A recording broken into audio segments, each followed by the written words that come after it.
So in this video, I just want to walk through some of the definitions of the relevant quantities that we're going to be dealing with when we're talking about rotation.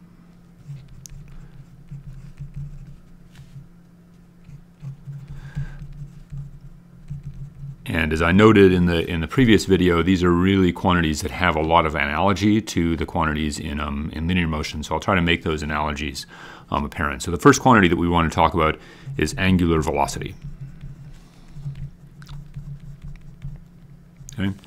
As I noted, angular velocity is denoted as a lowercase omega. It's a vector quantity. It has units of radians per second. So since it's a vector quantity, it has both a magnitude and a direction. And let's do a couple of examples to talk about how we think about the magnitude and the direction. The first example I want to do is just a really simple example where it's kind of obvious what the answer would be. So if I think about, say, they had these old-fashioned things called turntables back in the day, which I believe are now back in fashion. But if you have a turntable that is rotating, right, it's spinning at, or say this is a pottery wheel, but so let's say it's spinning at 33 revolutions per second. Or actually, I guess revolutions per minute is what turntables spin at, right? So this is a physical situation. I've got something that is rotating. If I wanted to ask the question, what is the angular velocity of that? Well, there are two things I need to answer. One is what's the magnitude of the angular velocity, and the other is what's the direction of the angular velocity. Well, the magnitude of the angular velocity, if it's 32 revolutions per second, or 33 revolutions per minute, well, each time it goes around 2 pi radians, right? So it's actually 33 times 2 pi radians per minute.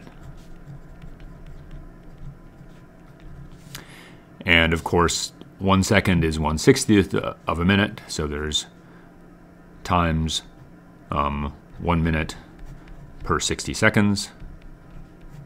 And so I end up getting 33 times 2 pi divided by 60, or approximately pi radians per second.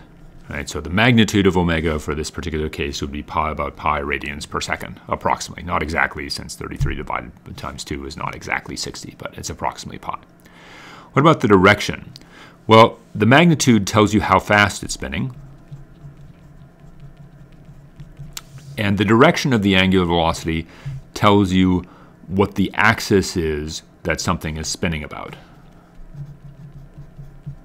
And it also tells you what the sort of orientation of the spin is, that is, whether it's counterclockwise or clockwise. And just as we used the cross product earlier and used the right-hand rule to think about that, you can do a very similar thing with rotation. If you think about what the axis is here, the axis is in the z direction, right? It's sort of coming out of or going into the page. And if I use a sort of right-hand rule type of approach, if I sort of curl my directions in the direction of that the spin is in, my thumb points up, and so the direction of the angular velocity in this case is out of the page. And I'll make a quick notational note here, since we're going to be dealing with a lot of vectors that are going into and out of the page as we do rotation. When I draw this, what I'm saying is that there is a vector omega that's coming out of the page. The reason it's coming out of the page is this is meant to represent the sort of head of an arrow. And similarly, I could draw this. That would be a vector that's going into the page. These are meant to represent the sort of fletches on the arrows. This is the backside of an arrow that's pointing into the page. So this is a common notational approach that we'll use for vectors that are going into and out of the page. Okay.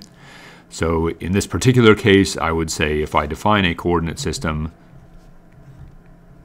that is x, y, and z coming out of the page, I would say omega for this particular case is equal to pi in the k-hat direction radians per second.